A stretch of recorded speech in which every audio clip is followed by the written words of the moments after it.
ಮಡಿ ಪಂಜನ ಲಾಸ್, ಮಡಿ ಸೀರೆನ ಲಾಸ್, ನೀವು ಅಲ್ಲಿ ಹೋಗಿ ಬರೋ ಖರ್ಚು ಲಾಸೇ. ಇದರಿಂದ ಏನು ಆಗ್ಯದ ನಿಮ್ಗೆ? ನೀವು ಮಾಡೋ ಕೆಲಸಗಳಿಂದ ದುಡ್ಡಿಟ್ಟು ಆ ಪುರೋಹಿತ ಹೊಡ್ಕೊಳ್ಳೋಣ, ನಿಮಗೇನು ಬಂದಿಲ್ಲ. ಅದಕ್ಕೆ ಹೇಳ್ತಾರ, ತನ್ನ ಆಶ್ರಯದ ರೈತ ಸುಖವನ್ನು, ಬಹಳ ಬಸವಣ್ಣವ್ರ ಮೂಲ ಬೇರಿಗೆ ಹೋಗ್ತಾರೆ ಅವರು. ತನ್ನ ಆಶ್ರಯದ ರೈತ ಸುಖವನ್ನು, ತಾನುಂಬ ಊಟವನ್ನು ತಾ ಮಾಡಬೇಕಲ್ಲದೆ ಅನ್ಯರ ಕೈಲೆ ಮಾಡಿಸಬಹುದೇ? ಬಹುಶಃ ಇಷ್ಟು ನಿಷ್ಠುರವಾಗಿ ಯಾವ ಬರಹಗಾರ, ಚಿಂತಕ, ಆಧ್ಯಾತ್ಮ ಜೀವಿ ಹೇಳಿರಕ್ಕೆ ಸಾಧ್ಯನೇ ಇಲ್ಲ. ಬರೀ ಕನ್ನಡದಲ್ಲಿ ಅಲ್ರಿ, ಯಾವ ಭಾಷೆಯಲ್ಲೂ ಇದನ್ನು ಹೇಳಿಲ್ಲ. ಇಂಥ ಅದ್ಭುತವಾದ ಭಾಷೆ ನಂದದ, ಅದ್ಭುತವಾದ ತತ್ವ ನಂದದ, ನನಗೆ ಗೊತ್ತಿಲ್ಲ. ನಾನು ನಿಂತಿನ ನೀರಾಗ, ನೀರಡಿ ಸತ್ತಿ, ನಾನು ನಿಂತದ ನೀರಾಗೆ ಹಿಂಗೆ ಬಗ್ಗೆ ಕುಡಿದ್ರೆ ನೀರಡಿಗೆ ಹೋಗ್ತದ. ಆದ್ರೆ ಭ್ರಮೆ ಹೆಂಗದಂದ್ರೆ, ನೀರೆಲ್ಲವ್ರಿ ಅಂತ ಕೇಳಕತ್ತೀನಿ. ನೀರಾಗ ನಿಂತು ನೀರೆಲ್ಲವ್ರಿ, ನೀರು ಸಿಗೋಲ್ಲ, ನಾನು ನೀರಡಿಕೆ ಅಂತ ಕೇಳಕತ್ತೀನಿ. ಬಗ್ಗೆ ನೋಡ್ತಕ್ಕಂಥ ಮನಸ್ಥಿತಿ ನಮಗಿಲ್ಲ. ಯಾಕಂದ್ರೆ ನಾವು ಬ್ರಾಹ್ಮಣರು ಆಗ್ಬೇಕಾಗ್ಯದ, ನಾವು ಮಡಿ ಪಂಜೆ ಉಟ್ಕೊಳ್ಬೇಕಾಗ್ಯದ, ನಾವು ಮಡಿ ಅಂತ ಅಡಿಗೆ ಆರಬೇಕಾದ, ಅಡಿಗೆ ಈ ಭ್ರಮೆಗಳಿಂದ ನಾವು ಹೊರಗಡೆ ಬರಬೇಕು. ಬಸವಣ್ಣ ಹೇಳ್ತಾನ, ಬಸವಣ್ಣವರು ತಮ್ಮ ವಚನಗಳಲ್ಲಿ ಬರೀತಾರ, ಈ ವಿಪ್ರ ಕರ್ಮವ ಬಿಡಿಸಿ ಅಶುದ್ಧನನ್ನಾಗಿ ಮಾಡಿದೆ ಅಂತ ಹೇಳ್ತಾರ.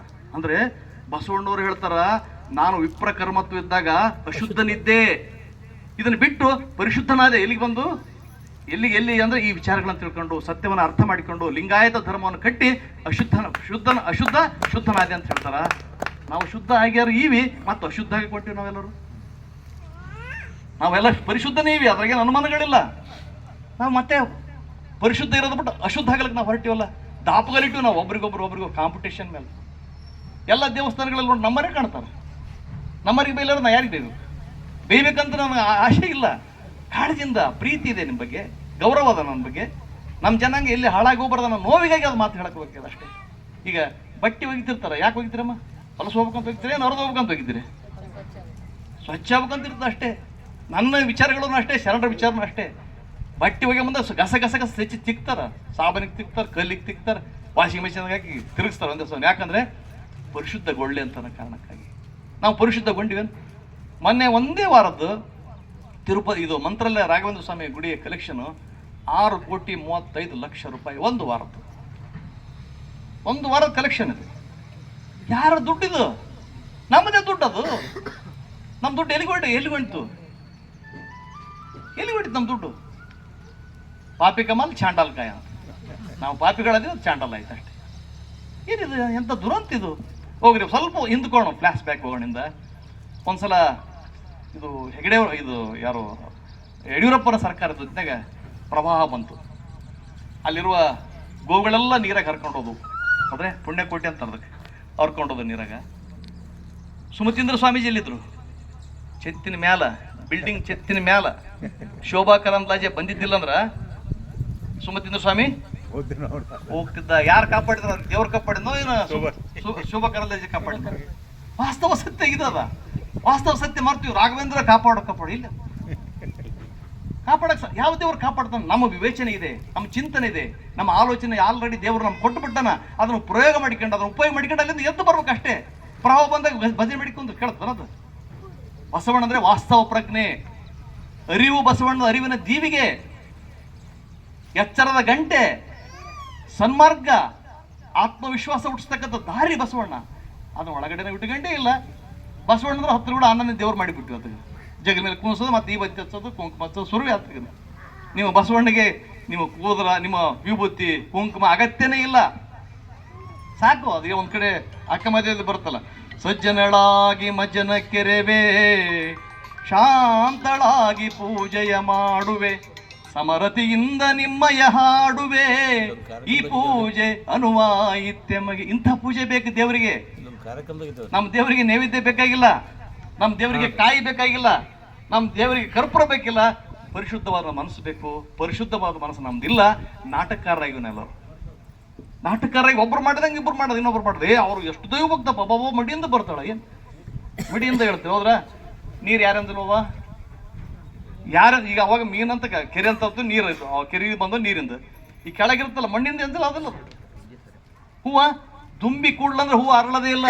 ಹೂವಿನಂಜಲ ಐತಿಲ್ಲ. ಹಾಲು ತಂದೀವಿ ಸರ್, ಹಾಲು ಪ್ಯೂರ್ ತಂದೀವಿ ಸರ್, ಮಡಿಯವ್ರಿ ಹಾಲು, ಅದು ಕರಿವಿನ ಹೆಂಜಲ ತಂದು ಮತ್ತೆ ನಾಟಕ ಮಾಡೋದು. ಈ ನಾಟಕದ ಪ್ರವೃತ್ತಿಗೆ ಯಾರು ಹೇಳಿದ್ರಿಲ್ಲ? ಇದಕ್ಕೆ ನಾವು ಇತಿಶ್ರೀ ಹಾಡಬೇಕಾಗ್ಯದ ನಾವು. ಇದು ಪೂಜೆ. ಕೆಲವು ಮಂದಿ ಅವ್ರಿಗೆ ಪೂಜೆ ಕಾಯಕ್ಕಾಗ್ಯದ, ಕೆಲವರಿಗೆ ಅವ್ರು ಪೂಜೆ ಮಾಡೋದು ಅವ್ರಿಗೆ ಲಾಭ ಬರಕತ್ತದ. ಅವ್ರು ಕಾಯಕ ಮಾಡಿ ಕಾಯಕ ಅಂದ್ರೆ ಮೋಸ ಬಿಟ್ಟಿರೋದು. ಕಾಯಕ ಅವ್ರ ಕಾಲ ಕಾಯಕ ಹಾಕ ಸಾಧ್ಯನೇ ಇಲ್ಲ. ಅದನ್ನ ನಮ್ಮ ಮೋಸದಿಂದ ಹೊಟ್ಟೆ ಹೊರಕತ್ತಾರೆ ಅವರದ್ದು. ಅಂಬೇಡ್ಕರ್ ಅವ್ರು ಹೇಳ್ತಾರ, ಆತ ಬರೆದಂಥದ್ದಲ್ಲಿ, ನೀವು ಯಾವ ದೇವರಿಗೆ ಕಾಣಿಕೆ ನೀಡ್ತಾರೋ, ನಿಮಗೆ ಕಾಣಿಕೆ ನೀಡ್ಬೇಕಂತ ನಂಬಿಸಾರೋ ಅವ್ರು ಒಂದು ಪೈಸೆ ಹಾಕಿಲ್ಲ ಅಂತ, ಒಂದು ಪೈಸೆ ಕಾಣಿಕೆ ಇಟ್ಟಿರ್ತಾರೆ. ಯಾರಿಗೆ ನೀವು ಒಯ್ದು ತಿರುಪತಿ ತಿಮ್ಮಪ್ಪ ಒಯ್ದು ಕೂದಲ ಕೊಟ್ಟು ಬರ್ತೀವೋ, ಆ ತಿರುಪತಿ ತಿಮ್ಮಪ್ಪ ಒಂದು ಕೂದಲ ಸಹಿತ ಅವ್ರಿಗೆ ಕೊಟ್ಟು ಬಂದಿಲ್ಲ. ಕೂದಲ ಕೊಟ್ಟು ಬಂದಿಲ್ಲ, ನಾವು ಕೂದಲ ಕೊಡಕತ್ತೀವಿ. ಒಂದು ದುಡ್ಡು ಹಾಕಿಲ್ಲ, ನಾವು ದುಡ್ಡು ಹಾಕತ್ತೀವಿ. ಪಾದಯಾತ್ರೆ ಅವ್ರು ಮಾಡಿಲ್ಲ, ನಾವು ಮಾಡಕತ್ತೀವಿ. ಏನು ವಿಚಿತ್ರದ ಕಾಲ ಜೋಮ್ ತುಂಬ ಪಾದಯಾತ್ರೆ. ಭಾಳಷ್ಟು ಮಂದಿ ಪಾದಯಾತ್ರೆಗಳ ಸ್ವಾಮಿಗಳು ಇಟ್ಕೊಂತ ನಮ್ಗೆ ಗೊತ್ತ. ನಮ್ಮ ಭಾಗದ ಯಾದಗಿರಿ ಜಿಲ್ಲೆಯ ಸ್ವಾಮಿಗಳು ಎಂತ ಮಂದಿ ಇರ್ತಾರ, ಸುತ್ತಮುತ್ತ ಟೈಟ್ ಫುಲ್ ಮಂದಿರ್ತಾರ. ಪಾದಯಾತ್ರೆ ನೀನು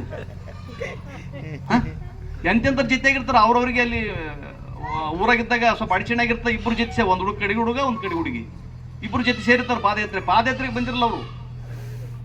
ಯಾವ್ದಕ್ಕೆ ಬಂದಿರ್ತಾರೆ ನಾ ಬಿಡಿಸಿ ಹೇಳೋ ಅಗತ್ಯ ಇಲ್ಲ. ಅದು ಆಗಿನ ಸಂದರ್ಭದಲ್ಲಿ ದೂರಿಂದ ದೂರಿಗೆ ಹೋಗ್ಲಿಕ್ಕೆ ಆಗ್ತಿರ್ಲಿಲ್ಲ, ಎಂಟರ್ಟೈನ್ಮೆಂಟ್ ಆಗ್ತಿರ್ಲಿಲ್ಲ, ವ್ಯಾಯಾಮ ಮಾಡಕ್ಕೆ ಸಾಧ್ಯ ಆಗ್ತದೋ ಇಲ್ಲ ಅಂತ ನಿಶ್ಕಿಸಿ ಹೋಗಿರ್ ಬರಲಪ್ಪ ಅಂತಂದ್ರೆ ಇವ್ರು ಶುರು ಮಾಡಿದ್ರು. ಆ ಕಡೆ ಎಲ್ಲಿ ನೀವು ಗುಡಿಗಳ ಸ್ವಾಮಿಗಳ ಕತೆ ಕೇಳಿದ್ರೆ ನೀವು ಯಾರು ಹೆಣ್ಮಕ್ಳು ಹೋಗಬಾರ್ದು. ಯಾವ ಸ್ವಾಮಿಗಳ ಬಗ್ಗೆ ತುಂಬ ಅಪಾಯ.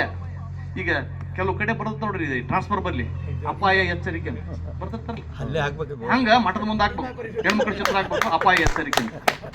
ನಾ ಹೇಳಲ್ಲ, ನೀವು ಟಿವಿಗೆ ನೋಡ್ರಿ, ದೃಶ್ಯ ಮಾಧ್ಯಮದಲ್ಲಿ. ನನಗೊಬ್ಬ ಸ್ವಾಮೀಜಿ ಅತ್ಯಂತ ಹತ್ತಿರ ಇರ್ತಕ್ಕಂಥದ್ದು, ಅದನ್ನ ಖಾಸಗಿ ನನಗೆಲ್ಲ ಗೊತ್ತು. ಅದು ಹೇಳಿದ ನಾನು ಕ್ಲಿಯರ್ ಕಟ್, ವಿಶ್ವರಾಜ್ಯ ಒಂದು ಮಾತು ಹೇಳನ್ರಿ ಅಂದ. ಹೇಗೆ ಹೇಳೋದಕ್ಕೇನಂತಂದೆ, ಇನ್ಮೇಲೆ ಯಾವ ಸ್ವಾಮಿ ನಿಮ್ಮ ಮನೆಗೆ ಕರ್ಸ್ಬೇಡಪ್ಪ ಅಂದ. ಯಾಕ್ರಿ ಅಂದೆ, ಕೆಟ್ಟ ನೀಚರಿವು ನಾವು ಅಂದ. ನೀವೊಬ್ಬರೇ ಎಲ್ಲರೂ ಅಂದೆ, ಎಲ್ಲರೂ ಹಂಗೆ ಹೆಚ್ಚು ಕಡಿಮೆ. ಕಣ್ಣು ಮುಚ್ಚಿ ಮಾಡ್ರೆ ಕೆಲವರು, ಕಣ್ಣು ತಪ್ಪಿ ಮಾಡ್ರೆ ಕೆಲವರು, ಮೋಸದ ಮುದ್ದೆ ನಾವೆಲ್ಲ ಅಂತ ಅವ್ರು ಇಷ್ಟು